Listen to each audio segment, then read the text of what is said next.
ये बजट जो है, क्योंकि आप देख रहे हैं कि जो मैंने कहा कि पूरे देश में और पूरे प्रदेश में सब राज्यों में लॉकडाउन रहा लंबे अरसे तक। कोविड की जो मार रही और जिस प्रकार से केंद्र सरकार ने भी जो कटौती कर दी, सभी राज्यों में करी है, जीएसटी की कर दी, 14,000 करोड़ हमारे यहाँ कर दी। तो आप सोच सकते हैं कि इतनी बड़ी कटौती करना और फिर खुद की रेवेन्यू कम हो जाना 28%। खुद की रेवेन्यू कम राज्यों की हो रही है और केंद्र के ऊपर से वो मार हो जाती है। तो केंद्र के पास के विकल्प होते हैं, आरबीआई भी है और भी कई तरीके होते हैं। राज्यों के पास तो रेवेन्यू होती है, वही होती है जो आती है। वो अगर कटौती हो गई तो आप फिर कल्पना कर सकते हैं क्या स्थिति बनेगी मतलब। तो ये इसका पूरा क्रश यही है। बाकी सभी आपको नोट दे रहे हैं लिखित के अंदर कि ऐसे माहौल में ऐसा बजट प्रस्तुत किया गया है। मैं समझता हूँ कि शायद उम्मीद नहीं होगी, शायद आप लोगों को भी नहीं होगी। विपक्ष को तो मैंने सुना दिया है कि वो मतलब वो तो देख रहे, पता नहीं क्या होगा, क्या बजट लेके आएंगे।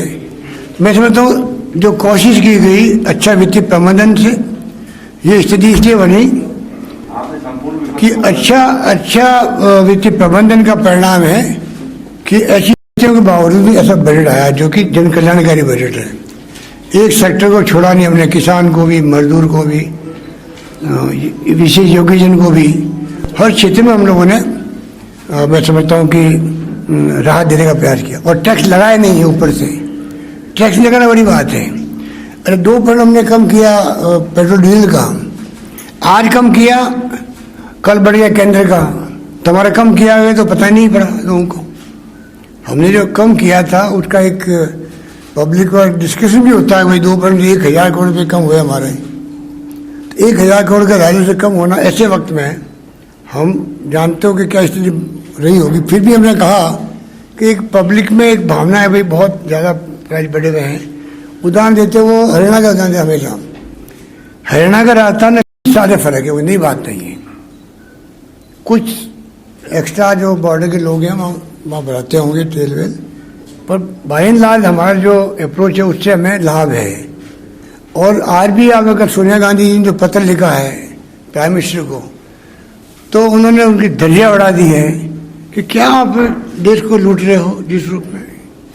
आज मैं कल रात को आर्टिकल पढ़ रहा था कि जिस रूप में इनके पास कोई साधन ही नहीं है, 1/3 कंट्री के राजस्व का, अगर वो आर्टिकल में ठीक लिखा हुआ है तो, क्योंकि मैं तो एक्सपर्ट हूँ नहीं, 1/3 जो है रेवेन्यू कलेक्ट कर रहे हैं इन एक्साइज लगा कर डीजल और इसमें पेट्रोल पर, तेल पर। आप बताइए, तो उससे जनता लूट रही है। दाम आधे से कम हो गए आपके इंटरनेशनल प्राइस डॉलर्स के अंदर बैरल में, और फिर भी आप लूटते जा रहे हो क्योंकि लोग समझ नहीं पा रहे हैं। 12-13 दिन से लगातार बढ़ रहे हैं, कल ही बढ़ गए, एक दिन छोड़े कल फिर बढ़ गए। और लोग वो जो है वो समझते नहीं कि ये जो वो जानते हैं, तो लोगों को ये आसान तरीका हमारा है। जबकि आज तेल जो है हमारे यहाँ 50 रुपये का आसपास होना चाहिए था। अगर वो छूट देते कि भाई कोविड में लोग तकलीफ में है, देखिए तकलीफ में जो होती है ना गरीबों की, वो गरीब आके आपके घर पे आके रोज खड़ा नहीं होता है। ध्यान रखो, स्वाभिमान सभी का है, गरीब का भी है, मध्यम वर्ग का भी है, सैलरी वाला का भी है, सबका होता है। आप ये उम्मीद मत करो भाई कि तकलीफ तब मालूम पड़ेगी जब हमारे घर के आगे बाहर आके खड़े होंगे लोग कि भाई हमें कुछ मदद करो। कोई नहीं आता हमारे पास।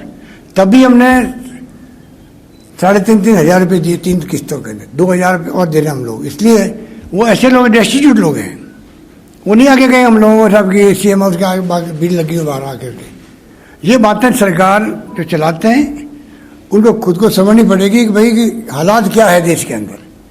क्या इन हालातों में एक्साइज और ये लगती है जो तेल का है, ये हमारे यहाँ इस देश के अंदर इक्वल है रेट सबकी। अगर बड़ा इंडस्ट्री बनाएगा तेल वही भाव है डीजल के और पेट्रोल के, और गरीब या किसान बनाएगा स्कूटर में तो भी भाव है। कई कंट्री में अलग अलग भाव भी होते हैं। हमारे मुल्क को कुछ सोचना चाहिए, मोदी जी को, केंद्र को सोचना चाहिए कि अगर आपकी ये स्थिति रहनी है आगे भी, तो फिर आप फर्क करो, आप फर्क करो, उसके अंदर कोई तरीका निकालो। वो तो मार्च से लेंगे आपकी एक्साइज की, पर जो एक्साइज आप लगा रहे हो लगातार, राज्य सरकार कितनी रिलीफ दे देगी तो क्या फर्क पड़ेगा उनको, वो रेट तो वही रहेगी। तो ये स्थिति है, राज्यों को भी इनको ईज करना चाहिए।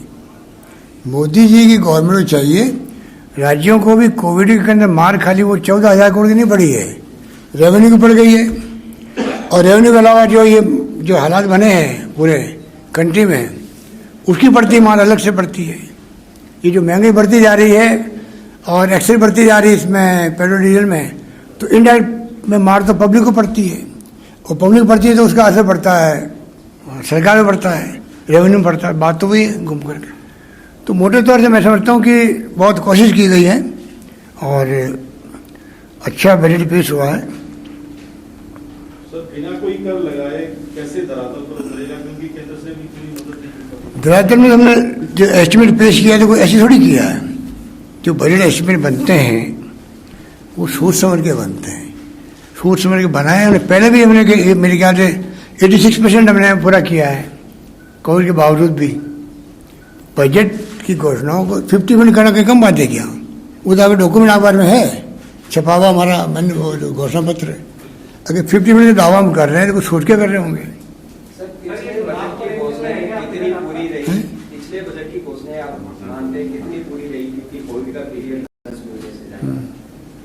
जादू से, मैजिक से करते हैं। नीति बोला यार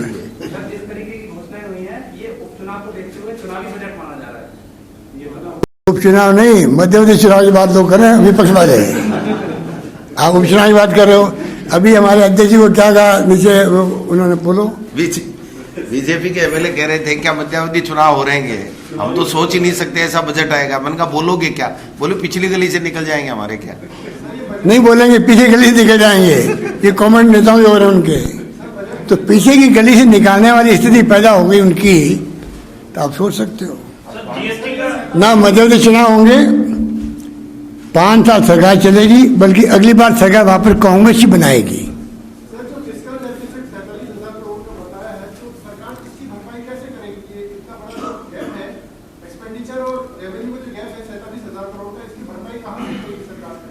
अभी तो मैंने बताया आपको, इनको जवाब दिया ना मैंने। मैजिक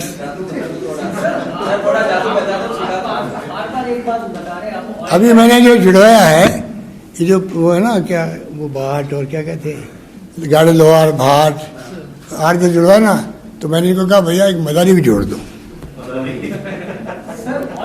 तो आप समझ सकते हो मदारी कितना अच्छा मैजिक बताता। बताओ क्या पानी तो, पर मैंने कहा पानी पी पी के मैं प्यार कर रहा हूँ, कोस नहीं रहा हूँ उनको।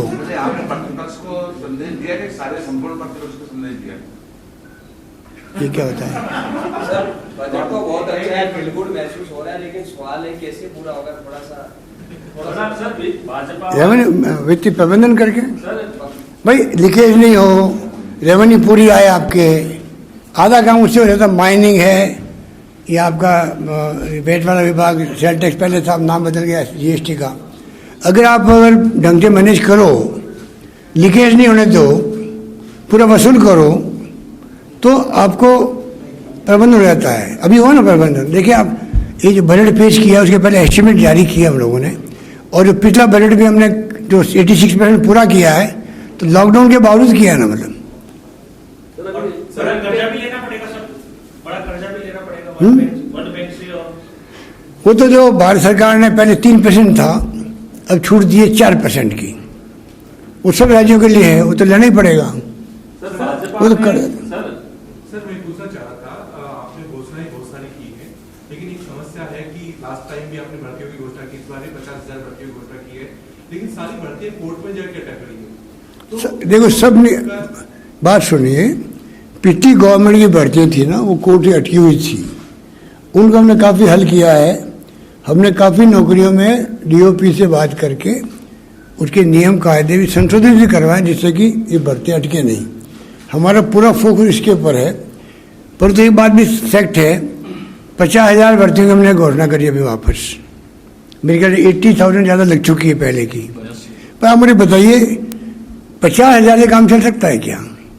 जब तक गैर सरकारी स्तर पर ऐसा माहौल नहीं बनेगा, ऐसी योजना नहीं बनेगी जिसमें से स्किल डेवलपमेंट की बात हो, ट्रेनिंग की बात हो, सब रोजगार की बात हो। इसमें हमने 5 लाख लोगों को आप देखा उसमें जो हमने प्रोविजन किया है शहरी क्षेत्र के अंदर भी। तो ये तमाम जो योजना लेके आए उसने लेके आए। और देखो युवाओं का स्वाभाविक है कि वो लोग फिर डिमोरलाइज होते हैं। और पूरे देश के आप देखा नहीं बिहार के अंदर क्या हुआ, तेजस्वी ने एक घोषणा करके मोदी जी के पसीना आ गया, वहाँ पर पसीना आ गया था। ठीक है, चुनाव वो गड़बड़ कर रहा, पता नहीं क्या गड़बड़ की, वो तो आरोप लगा रहे हैं, वो तो वो लगा रहे हैं, हम तो गए नहीं थे। पर एक प्रकार से चुनाव जीत गए मुश्किल से। नीतीश कुमार जी जो मुख्यमंत्री बने तो चुनाव हार ही गए हैं, फिर भी उनको मुख्यमंत्री बना दिया क्योंकि पहले घोषणा कर चुके थे। कहने का मतलब है देखिए युवाओं में हमें रोजगार देना पड़ेगा, सब रोजगार की तरफ बढ़ना पड़ेगा। और युवाओं से मैं कहना चाहूँगा अल्टीमेटली आप सरकारी नौकरी के डिपेंड कब तक रहोगे, फर्स्ट नहीं पैदा होगा। ये तमाम हमारी बातें ध्यान के अंदर है। हाँ, एक बार हमने किया 3-4 जो पटवारी, ग्राम सेवक और जो क्लरिकल स्टाफ वाले कॉमन एलिजिबिलिटी टेस्ट कर दें। हम चाहते हैं कि ये जो पेपर आउट वाली बीमारी खत्म हो रहा है हड़ताल से, उसके लिए लगे हुए हैं।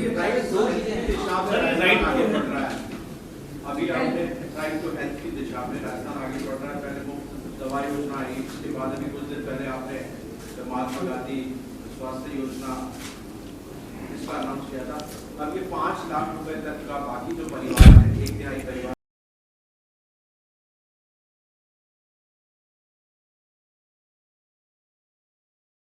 लागू किया हमने, सभी प्रदेशवासियों ने लागू कर दिया है। सबको 5 लाख बीमा मिलेगा। किसी राज्य में है क्या देश के अंदर? ये वो स्कीम है, सबको मिलेगा। सिर्फ जो पैसे वाले हैं वो चाहें तो 1800 रुपये या 1900 रुपये जो भी प्रीमियम आता है आधा वो जो है उनको मिलेगा।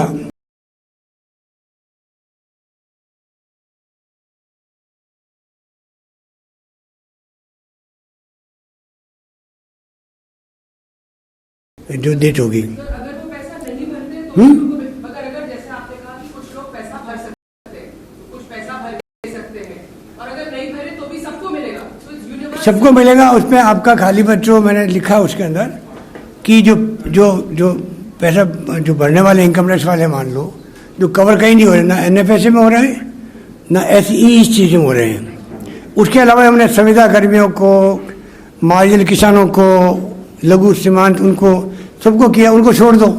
बाकी जो बच गए हैं वो 850 में भर सकते हैं कोई आदमी। 850 भर के आप प्रीमियम 5 लाख का अगर आप लाभ उठाते हो प्राइवेट हॉस्पिटल में या गवर्नमेंट में, इससे बड़ी स्कीम क्या होगी? नंबर 1 स्कीम आज अगर मेरे को पूछे तो मैं कहूँगा कि आज के बजट में सबसे प्यारी स्कीम मेरी है वो है universal health insurance guarantee. Rajasthan तो ओनली स्टेट जिसने किया है, राजस्थान पहला राज्य है जिसने किया है, मैं तो पहला राज्य है। मिलकर इस रूप में पहले किया है, जिस रूप में हमने किया ना इसकी में तो देखो कई चलती, तमिलनाडु में चलती है ये इंश्योरेंस स्कीम। तो हमारे जो पिछली गवर्नमेंट थी जब हमने किया था दवाएं फ्री मेडिसिन उस पर चल रही थी आंध्र प्रदेश में। उसको मैं टीम भेज के स्टडी करवाई। उस वक्त भी वो इम्पैक्ट नहीं पड़ रहा था क्योंकि उसमें कई गफलत भी होती है नीचे अस्पताल में भी, इंश्योरेंस कंपनी में। तब हमने फ्री मेडिसिन लेके आए थे। उस वक्त मेरी स्टडी हमने आंध्र प्रदेश से करवाई थी। तो तमिलनाडु, आंध्र प्रदेश के राज्य जहाँ मेडिकल में अच्छा काम हो रहा है, पर हमने जो यूनिवर्सल किया है ये राजस्थान एकमात्र राज्य है। अलग करने से क्या फायदा होगा? क्या? कृषि बजट अलग करने से क्या फायदा होगा? और दूसरी चीज कृषि बजट अलग करने अलग से अलग आपने बोला है। किसान का इसलिए होगा कि जैसे आपके आज समस्या अलग तरह की समस्या है। कभी VC बढ़ने की बात आती है, कभी GSS कहाँ लगे कहाँ नहीं लगे। जितनी उनकी समस्या है किसानों की, कनेक्शन कितना मिले नहीं मिले, तो एक अलग जब कंपनी बन जाएगी वो अपनी कंपनी अपना इंटरेस्ट देगी, किसानों को देखेगी। ये कंपनी खाली किसानों का इंटरेस्ट देखेगी, इसलिए किसानों के लिए अलग कंपनी बन रही है। किसानों को हम राहत कैसे दे सकते हैं? अभी क्या सब कंपनी मिक्स होती है तो किसानों वाला हिस्सा भी घालमिल हो जाता है, पता नहीं लगता है कि किसानों को जो रिलीफ मिल रही है, दूसरे सेक्टर रिलीफ मिल रही है, उसमें कितना मतलब बाइफिकेशन नहीं हो सकता। अब प्योरली किसानों के लिए हिंदुस्तान में मेरे ख्याल से राजस्थान ने पहला प्रयोग किया है, चौथी कंपनी बनाई है। 3 कंपनी तो आपकी वो 2 वो 5, पर वो तो एक 3 और डिस्ट्रीब्यूशन कंपनी है। ये हमने किया है, किसानों का अलग से किया हमने, ये नया प्रयोग किया है। सर, ये पूर्वी राजस्थान नहर परियोजना के लिए पैसा नहीं मिल रहा है केंद्र से, 37,000 करोड़ रुपए ईस्टर्न राजस्थान कैनाल के लिए, कब तक, क्योंकि गर्मी का सीजन आ रहा है। देखिए, मैंने अभी कहा क्या विपक्ष को, रिफाइनरी की रक्त में यूपी गवर्नमेंट थी, तब भी हमने पूरा पैसा बनाए रखा उसके ऊपर। डेमोक्रेसी चाहिए पूरे देश के अंदर, पूरे जैसे राजस्थान में सब जिलों में, सब गांव में कोई मांग करेंगे हमसे, केंद्र में सब राज्यों से मांग करेंगे, सब स्कीमों के अंदर। हमने इतना पैसे बनाया मनमोहन जी सरकार पे भी, कांग्रेस प्रेसिडेंट की हेल्प भी ली हमने। आखिर में हमें वो सौगात मिल गई। रिफाइनरी आना बहुत बड़ा निर्णय था, जो मुरली देवड़ा जी पहले मना कर रहे थे जब आए थे जयपुर आए तब। आप मेरे कई लोग होंगे यहाँ, ये प्रोग्राम हुआ था एक ऑयल कंपनी का, तब वो एग्री नहीं कर रहे थे। आखिर में एग्री उनको ही करना पड़ा, और क्योंकि हमारी जो सोच थी कि ये तेल हमारा निकल रहा है, यहाँ पर 20% तेल निकला देश का राजस्थान के अंदर, तो आखिर में कामयाब 40,000 योजना बनी हुई। शानदार काम चल रहा है। आप अगर जाना चाहें तो मैं आपके लिए मिनी बस का इंतजाम करूँगा। मिनी बस, बड़ी बस तो एक ही बात है, मतलब क्या कहते हैं, डिलक्स बस। डिलक्स से ऊपर क्या आ गई,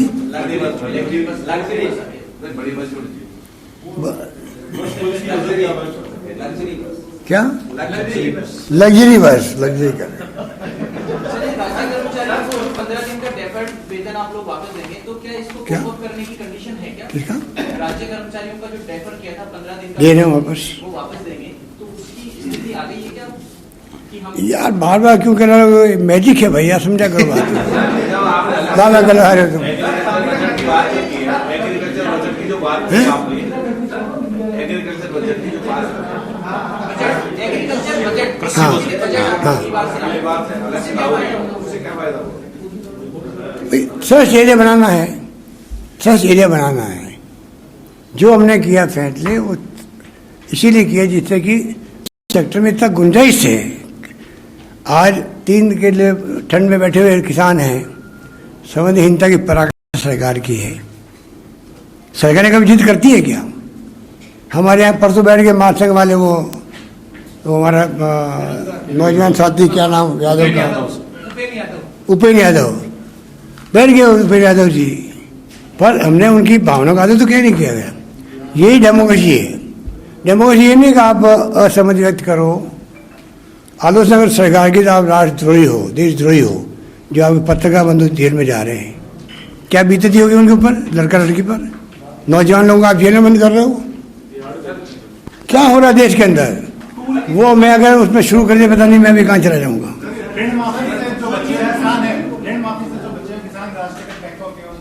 क्या किसान ऋण माफी से जो बचे ना अपने को, हाँ, उसके लिए हमने कहा है कि हम चाहते हैं कि इसको अभी तक भारत सरकार को इंटरव्यू करना चाहिए था।